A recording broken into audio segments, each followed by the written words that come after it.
কে কোন আসন থেকে জিততে চলেছে, কে কোন আসনে কেমন ফলাফল করতে চলেছে। এই মুহূর্তে শ্রীরামপুর প্রার্থী যেখানে একদিকে কল্যাণ বন্দ্যোপাধ্যায়, অপরদিকে তারই প্রাক্তন জামাই রয়েছে, তার সাথে রয়েছে দীপশিতা ধর, সিপিএমের তরুণ তেজশ্রী, আর অপরদিকে রয়েছে হুগলিতে রয়েছে একদিকে লকেট, একদিকে রচনা ব্যানার্জি, এর সাথে তমলুক রয়েছে, তমলুকে যেখানে দেবাংশু এবং প্রাক্তন বিচারপতি অভিজিৎ গঙ্গোপাধ্যায়, অন্যদিকে আবার রয়েছে ঘাটাল যেখানে অভিনেতা দেব এবং হিরণ রয়েছে। আর আজকের এই আপডেটটিতে দেখে নেব এই সেন্সিটিভ জোনগুলিতে কে আগে বা কোন দিকে কার পাল্লা ভারী বা কে জিততে পারে, রেজাল্ট কি রয়েছে। 2019-এ যে পরিমাণে বিজেপি বেড়েছিল তার তুলনায় কিন্তু 2024-এ ভালো পরিমাণে বিজেপির প্রভাব ঘটেছে। একদিকে রাম মন্দির, অপরদিকে যে একটা প্রভাব পড়েছে, তা সত্ত্বেও কিন্তু অধিকাংশ সমীক্ষকরা যে সমীক্ষা দেখাচ্ছে তাতে কিন্তু অনেকটা আশাহত বিজেপি। সারা দেশ জুড়ে আবার যে সমীক্ষা দেখাচ্ছে আবারও তৃতীয়বারের জন্য ক্ষমতায় আসতে চলেছে প্রধানমন্ত্রী নরেন্দ্র মোদী। আর আজকে মূলত থাকবে এই সকল বিষয়ের উপরই বিস্তারিতভাবে আলোচনা, যে সেন্সিটিভ জোনগুলিতে, যার মধ্যে শ্রীরামপুর রয়েছে। শ্রীরামপুরে প্রার্থী রয়েছে কিন্তু একদিকে প্রার্থী কল্যাণ বন্দ্যোপাধ্যায়, অপরদিকে তারই প্রাক্তন জামাই এবং সাথে দীপশিতা রয়েছে। তবে এখানে একটা হাড্ডাহাড্ডি লড়াই চলছে। হাড্ডাহাড্ডি লড়াইয়ের মাঝখানে বেশ কয়েকবার দেখা গেছে যে দীপশিতা এবং কল্যাণ ব্যানার্জির মধ্যে বেশ বাকবিতণ্ডা হয়। তবে এই জোনগুলির মধ্যে কিন্তু 2019-এর দিকে যদি আমরা দেখে নিই, 2019-এর রেজাল্টটা যদি একটু দেখি তাহলে বুঝতে পারবো। দেখুন, এই শ্রীরামপুর যেখানে 2019-এর কল্যাণ ব্যানার্জি ভালো ধরনের ভোট নিয়ে জিতেছিলেন, তবে এখানে কিন্তু বিজেপি মোট এই তৃণমূল 2019 সালে মোট ভোট পেয়েছিল 6,37,707টি। 2019 সালে বিজেপি ভোট পেয়েছিল 5,39,000, তবে খুব কম মার্জিনে কিন্তু জিতেছিল কল্যাণ। আর এবারে কিন্তু সময় অনেকটা বদলেছে, সময় বিজেপি আগের তুলনায় অনেকটা প্রভাব ফেলেছে। তবে বিজেপি প্রভাব ফেলেছে, সাথে দীপশিতাও রয়েছে, ভালো একটা ভোট কাটতে পারে। তবে এই জোনটা কিন্তু খুব কড়াকড়ি জোন হতে পারে বা খুব একটু চিন্তার জোন হতে পারে, কারণ অনেকে তৃণমূলের থেকে মুখ ফিরিয়েছে, কারণ শিক্ষা দুর্নীতি, চাকুরি দুর্নীতি, বিভিন্ন দুর্নীতি নিয়েও মন অনেকটা ঘুরেছে। তবে মাঝখানে একটা চমক রয়েছে, মমতা বন্দ্যোপাধ্যায়ের লক্ষ্মীর ভাণ্ডার 500 থেকে 1000 হয়ে যায়। আর এদিকে আবার এই জোনেতে যে ভোট রয়েছে সেখানে ভোট দেখতে গেলে এখানে ভোটের হার অনুপাতে কিন্তু এবারেও কল্যাণ ব্যানার্জি জেতার সম্ভাবনা রয়েছে, হ্যাঁ, তবে জোর দিয়ে নয়, রয়েছে। কারণ এখানে যদি দীপশিতার জায়গায় যদি অন্যজন থাকতো, এখানে দীপশিতা যদি না থেকে যদি সেখানে যদি অন্যজন থাকতো তাহলে বলা যেত যে তৃণমূল এক পক্ষে জিতে গেছে। তবে বিজেপির যে প্রার্থীটা রয়েছে সেই প্রার্থী অনুপাতে কিছু ভোট পড়ে, আমরা জানি সেই প্রার্থীটা কিন্তু তেমনই তাবর প্রার্থী হয়ে ওঠেনি। তবে একটা প্রাক্তন জামাই কল্যাণ বন্দ্যোপাধ্যায়ের এই ডাকেই কিন্তু বেশি মানুষ জেনেছে। তবে এখানে কিন্তু সিপিএম বিজেপির ভোট অনেকটা কাটতে পারে, এখানে ক্ষতি কিন্তু সিপিএমে বিজেপিরই অনেকটা হতে পারে, সাথে তৃণমূলের বেশ কিছু ভোটও খোয়াতে পারে, তারা বিজেপির দিকে যেতে পারে। তা সত্ত্বেও কল্যাণ বন্দ্যোপাধ্যায় জেতার সম্ভাবনা রয়েছে এই জোনটিতে, হ্যাঁ, এবং কল্যাণ বন্দ্যোপাধ্যায় এই শ্রীরামপুরে জেতার সম্ভাবনা রয়েছে। অন্যদিকে আরও একটি সেন্সিটিভ জোন, প্রাক্তন স্বামী স্ত্রীর লড়াই, হ্যাঁ, বিষ্ণুপুর প্রাক্তন স্বামী স্ত্রীর লড়াই। একদিকে প্রার্থী হয়েছে কে, সুজাতা মণ্ডল, অপরদিকে তার এগেনেস্টে প্রার্থী হয়েছে তারই প্রাক্তন স্বামী সৌমিত্র খাঁ। আর এটা সৌমিত্র খাঁর গড়। আর এখানে সুজাতা মণ্ডল প্রার্থী হয়েছে, বিধানসভা থেকে কিন্তু চেষ্টা চালাচ্ছে সুজাতা মণ্ডল, অপরদিকে সিপিএমও এখানে একটা প্রার্থী দিয়েছে। তবে এই দুজনের তুলনায় এখানে কিন্তু বিজেপির জেতার সম্ভাবনাটা অনেকটাই বেশি রয়েছে।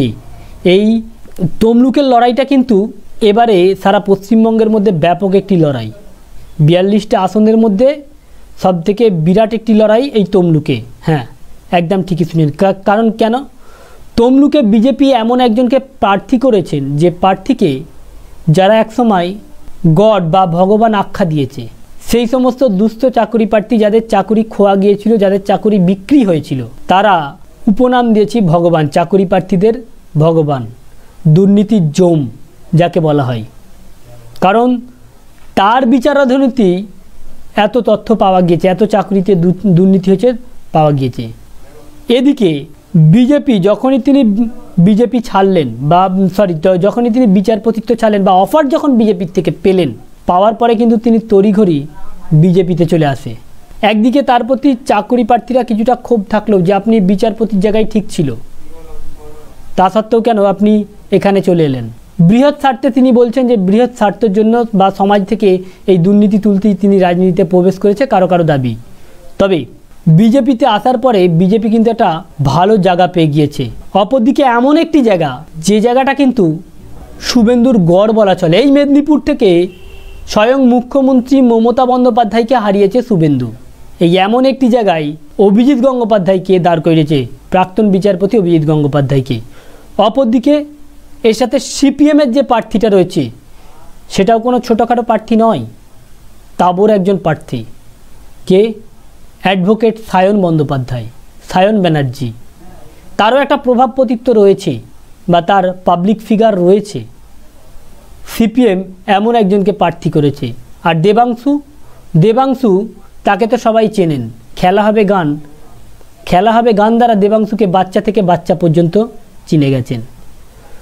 তবে এই জোনটা কিন্তু একটা মারাত্মক জোন। রেজাল্ট কী হবে কেউ বলতে পারবে না। এখনও পর্যন্ত সমীক্ষা মতে দেবাংশু, বিভিন্ন রকমের সমীক্ষকরা এবং যে জনমত সমীক্ষা, যেটা পাবলিকের থেকে গ্রাউন্ড লেভেল যে সমীক্ষা, সেখানে অনেকেই কিন্তু দেবাংশুকে চেয়েছে। আবার একটা ভয় খাচ্ছে যে গড়টা হচ্ছে চেনা জায়গা হচ্ছে শুভেন্দু অধিকারীর, সেই জায়গাতে শুভেন্দু অধিকারী দাঁড় করিয়েছে বিচারপতি অভিজিৎ গঙ্গোপাধ্যায়কে। তিনি কিন্তু ছেড়ে দেবার ছেলে নয় বা ছেড়ে দেবার মতো নেতা নয়, বিরোধী দলনেতা। একমাত্র শুভেন্দু, আপনি যদি ভালো করে লক্ষ্য রাখেন, 2019 সালে যে বিজেপির তৈরি ঘরটা, সেটা কিন্তু দিলীপ ঘোষের হাতের তৈরি, তার আগে রাহুল সিনহার তৈরি। আপনি যদি লক্ষ্য রাখেন, এই বিরোধী দলনেতা বা শুভেন্দু অধিকারী বিজেপিতে যাবার পর আর কিন্তু সেই সকল নেতাদের দেখা যাচ্ছে না। সব জায়গায় কিন্তু মুখ একটা বিজেপির, সেটা হয়ে গিয়েছে শুভেন্দু অধিকারী। আস্তে আস্তে যতগুলো প্রবীণ নেতা ছিল বা যাদের জন্য আজকে বাংলায় এই 22টা সিট এসেছিল, 18টা সিট এসেছিল, যাদের জন্য বিজেপিতে বাংলার যে বর্তমান অবস্থা, যাদের জন্য তারা কিন্তু বর্তমান বিজেপিতে আর মুখ নয়।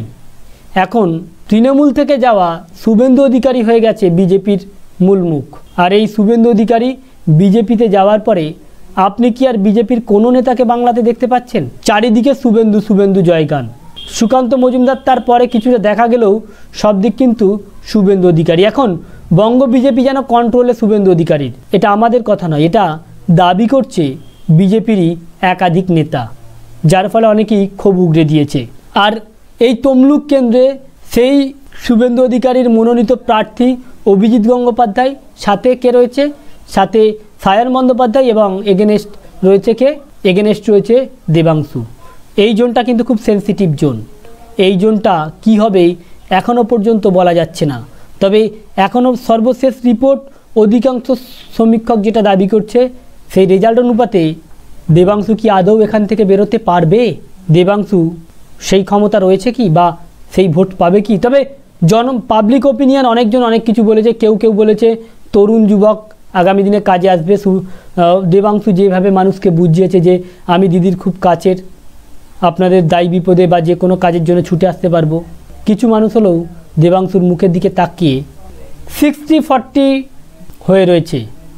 তবে আশার আলো বেশিরভাগ মানুষ বিজেপিকে দেখছে, অপরদিকে এদিকে দেবাংশুকেও কিন্তু দেখছে। এখানে যদি সায়নের পরিবর্তে অন্য একজন প্রার্থী হতো সিপিএমের, তাহলে কিন্তু কিছুটা হলেও দেবাংশু জেতার সম্ভাবনা থাকছে। কিন্তু কাটে কপাটে লড়াই হয়ে গিয়েছে শুধুমাত্র এখানে সায়ন বন্দ্যোপাধ্যায় আর অভিজিৎ গঙ্গোপাধ্যায়, দুজন তাবড় নেতা দাঁড়িয়েছে। তবে খুব কম সংখ্যক হলেও শেষ হাসিটা সম্ভবত এখান থেকে দেবাংশুই হাসতে পারে। আপনার কি মত? তমলুকে দেবাংশু কি আদৌ জিততে পারবে, না বিচারপতি অভিজিৎ গঙ্গোপাধ্যায় জিতে যাবে? আপনার মূল্যবান মতামতটি কমেন্ট বক্সে লিখে জানান। এরপরে দেখে নেব ঘাটাল একদিকে প্রার্থীকে, ঘাটালে প্রার্থী অভিনেতা বিজয়ী প্রার্থী, এর আগে জিতে রয়েছে। অপরদিকে হিরণ, তবে হিরণ অনেক দৌড়দৌড়ি করলেও দেবকে যে মানুষ আলাদাভাবে রেসপেক্ট করে, দেবকে যে ভালোবাসে সেটা দেখা গেছে। বিজেপি হলেও এখানে কিন্তু সাধারণ মানুষ দেবকেই বেশি চেয়েছে, বা এখানে ঘাটালে দেব জেতারই সম্ভাবনা রয়েছে। এরপরে হুগলি বিজেপি গড়, এখানে লকেট জিতে রয়েছে। এখানে মূলত লড়াইটা হবে তৃণমূল ভার্সেস বিজেপি। একদিকে লকেট, অপরদিকে দিদি নাম্বার ওয়ানের রচনা ব্যানার্জি। এই লকেট যেখানের জয়ী প্রার্থী, অপরদিকে রচনা ব্যানার্জি। লকেটের নিয়ে ভুরি ভুরি অভিযোগ সাধারণ মানুষের। বিগত 5 বছরেই সাধারণ মানুষ বিভিন্ন রকম অভিযোগ দিয়েছে। অন্যদিকে রচনা ব্যানার্জিকে মানুষ সাদর আমন্ত্রণ করে তুলে নিয়েছে। বিভিন্ন মিছিলগুলো দেখা গেছে, মিছিলগুলোতে রচনা ব্যানার্জিকে সাধারণ মানুষ চাইছে। তবে এখানে বিজেপি তৃণমূল প্রার্থীটা অতটা তাবড় নয়। তবে এখানে লকেট এবারে হারতে পারে বা বিজেপি এখানে সিট খোয়াতে পারে, এমনই সমীক্ষা। তো ফ্রেন্ডস, এই ছিল মূলত আজকের আপডেট। এই কটি জোনের আমাদের উদ্দেশ্য ছিল কেবলমাত্র এই আপডেটটি আপনাদের সামনে উপস্থাপন করা, যাতে আপনাদের জানতে বুঝতে সুবিধা হয়ে থাকে। যদি ভালো লেগে থাকে ভিডিওটিকে অবশ্যই একটা লাইক করবেন, সাথে সাথে শেয়ার করবেন, এবং 5 মিনিট আরও সময় নিচ্ছি আপনাদের সঙ্গে কিছু আলোচনা করার জন্য। আপনাদের যদি কিছু মতামত থেকে থাকে এবং কমেন্ট বক্স দেখার জন্য কমেন্ট বক্সে লিখে জানান। এবার আপনাদের সঙ্গে একটু ছোট্ট আলোচনা করে নিই। যদি কারো কিছু প্রশ্ন থেকে থাকে, কেউ কিছু যদি বলতে চান বলতে পারেন। এখানে এমডি ফারুক বলছে hi, thank you so much Faruk. অন্যদিকে Alsif Sheikh, thank you so much Alsif Sheikh. আচ্ছা, অন্যদিকে আবুয়েল কে হাই, কেমন আছেন? আলী হোসেন ওয়াচিং করছে, Masin NM watching, thank you so much. Hamid Mondal watching করছেন, thank you so much. Masud Khan Malda থেকে, thank you so much Masud. শুধু তোমারই জন্য hi, thank you so much, নামটা খুব সুন্দর, শুধু তোমারই জন্য। Nur Islam Sheikh hi, thank you so much. মতামত কারো যদি কিছু থেকে থাকে, 42-এর মধ্যে কতগুলি আসন পেতে পারে তৃণমূল, কমেন্ট বক্সে লিখে জানাবেন। Sheikh Ayub, thank you so much. যদি মতামত কারো কিছু থেকে থাকে লিখে জানাবেন, সাথে সাথে ভিডিওটিকে অবশ্যই শেয়ার করবেন। আজ এতটুকুই আমাদের উদ্দেশ্য ছিল, কেবলমাত্র এই আপডেটটি আপনাদের সামনে উপস্থাপন করা, যাতে আপনাদের জানতে বুঝতে সুবিধা হয়ে থাকে। Thank you so much.